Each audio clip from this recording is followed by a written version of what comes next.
शुरू हुआ खरमास, पूरे एक माह इन कामों को करने की है मनाही, जाने क्या करें और क्या नहीं। विज्ञान हो या धर्म, पृथ्वी पर सूर्य के बिना जीवन की कल्पना नहीं की जा सकती है। जीवन को सुचारू रूप से चलाने के लिए प्रकृति की सकारात्मक ऊर्जा की आवश्यकता पड़ती है। ऊर्जा के देवता सूर्य दिसंबर माह के मध्य में धनु राशि में प्रवेश करते हैं। सूर्य के धनु राशि में प्रवेश करते ही खरमास प्रारंभ हो जाएगा। देखा जाए तो साल में 2 बार खरमास का समय आता है। ज्योतिष शास्त्र के अनुसार जब जब सूर्य बृहस्पति की राशि धनु और मीन में प्रवेश करते हैं तब तब खरमास लगता है।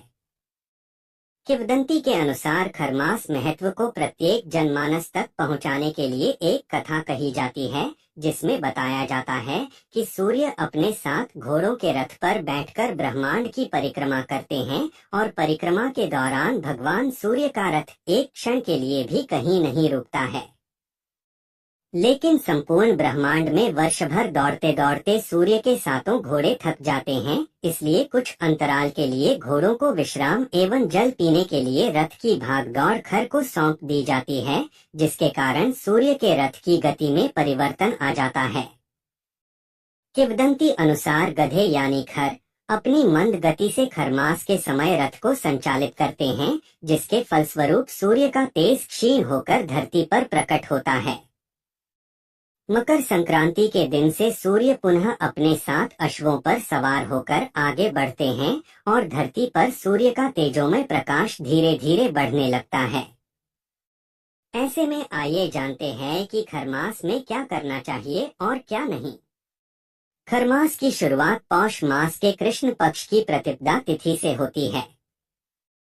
वैदिक पंचांग के अनुसार इस बार पौष कृष्ण पक्ष की शुरुआत 16 दिसंबर से हो रही है।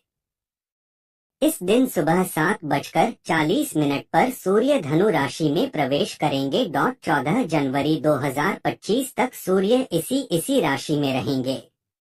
इसलिए 16 दिसंबर 2024 से 14 जनवरी 2025 तक का समय खरमास होगा। खरमास में नहीं करना चाहिए ये काम। एक ज्योतिष शास्त्र के अनुसार खरमास में आत्मा, ऊर्जा और शक्ति के कारक सूर्य की स्थिति कमजोर होने से इनके शुभ प्रभावों में भी कमी आ जाती है। इसके कारण इस दौरान किए गए कार्यों में स्थायित्व की कमी आ जाती है। इसी कारण खरमास में विवाह, गृह प्रवेश, नए व्यापार या किसी प्रकार की नई शुरुआत पर रोक रहती है, क्योंकि खरमास में इन कार्यों की सफलता की संभावना कम होती है। 2 खरमास में हवन, विवाह चर्चा, गृह प्रवेश, भूमि पूजन, द्विरागमन, यज्ञोपवीत, विवाह या अन्य कर्मकांड आदि तक का निषेध रहता है।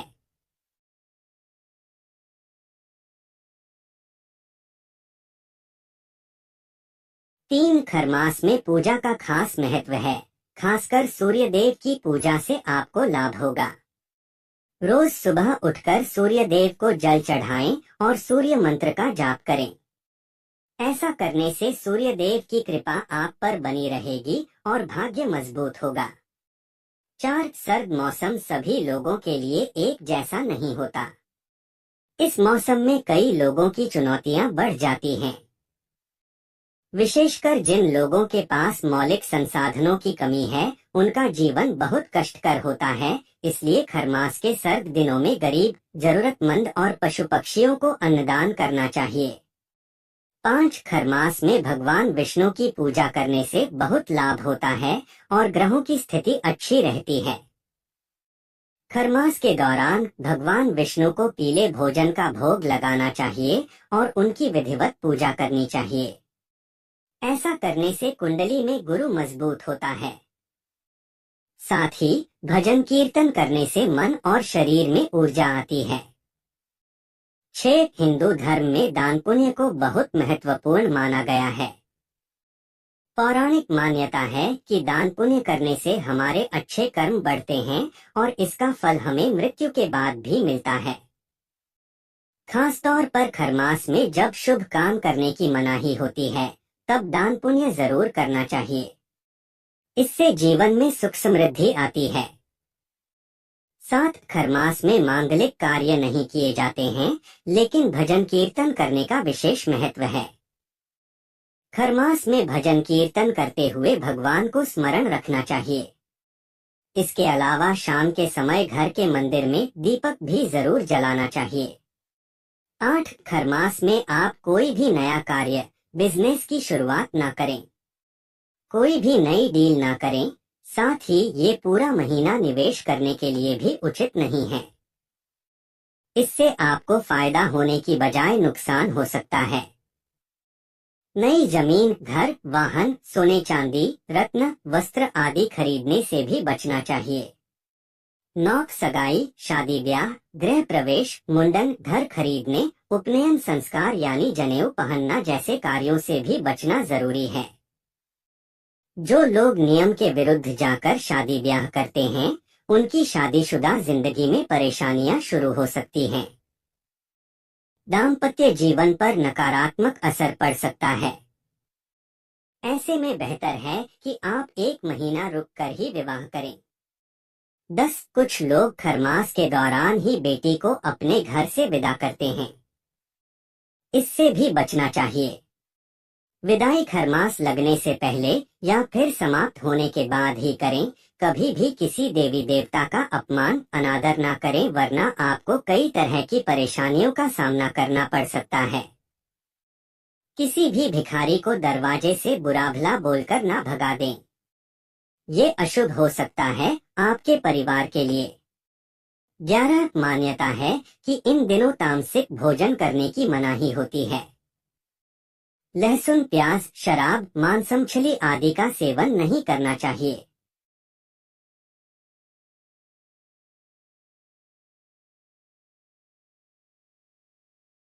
खरमास में क्या करना चाहिए? एक अक्षय पुण्य प्राप्त करने के लिए आप खरमास के महीने में मंत्रों का जाप करें, पूजा पाठ आदि करते रहें। ये सभी शुभ कार्य करने से आपको लाभ होगा। 2 आप हर दिन सूर्य देवता की पूजा उपासना जरूर करें। उन्हें जल से अर्घ्य दें। सूर्य मंत्रों का जाप करें। 3 भगवान श्री कृष्ण, भगवान विष्णु जी की भी पूजा करें। आपकी परेशानियां, कष्ट, दुख दर्द कम हो सकते हैं। इच्छाओं की पूर्ति होगी। 4 चूंकि इस समय बृहस्पति ग्रह का भी प्रभाव कम होता है, ऐसे में इनकी भी पूजा करें, मंत्रों को जपें। इससे आपके सभी कार्य सफल होंगे। 5 तुलसी जी की पूजा करनी चाहिए और हर दिन शाम में दीपक भी जलाएं। घर में सुख शांति बनी रहती है। 6 बिस्तर पर सोने की बजाय फर्श पर बिस्तर बिछाकर सोना चाहिए। इतना ही नहीं, इस पूरे महीने प्लेट की बजाय पत्तल में भोजन करने को शुभ माना गया है। 7 खरमास में दान पुण्य करने का विशेष महत्व माना गया है। ऐसे यदि आप इस अवधि में गरीबों व जरूरतमंद लोगों को अनाज जैसे गेहूं, चावल आदि का दान करते हैं, तो इससे आपको जीवन में अच्छे परिणाम मिल सकते हैं।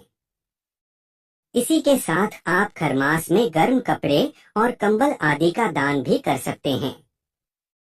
8 खरमास में सूर्य देव की कृपा प्राप्ति के लिए आपको लाल कपड़े, गुड़, मूंगफली, काले चने आदि का दान करना चाहिए।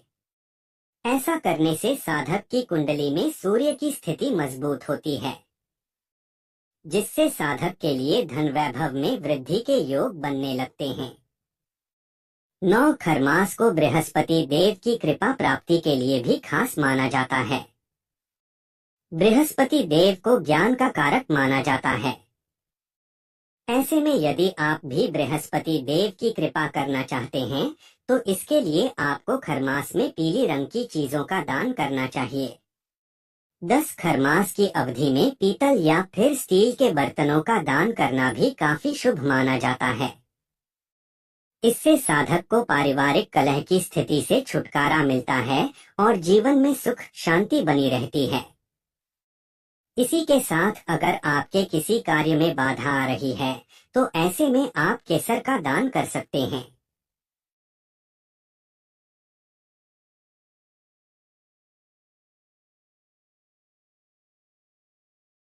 11 खरमास के दौरान पूजा पाठ करने से कई गुना अधिक शुभ फलों की प्राप्ति होती है।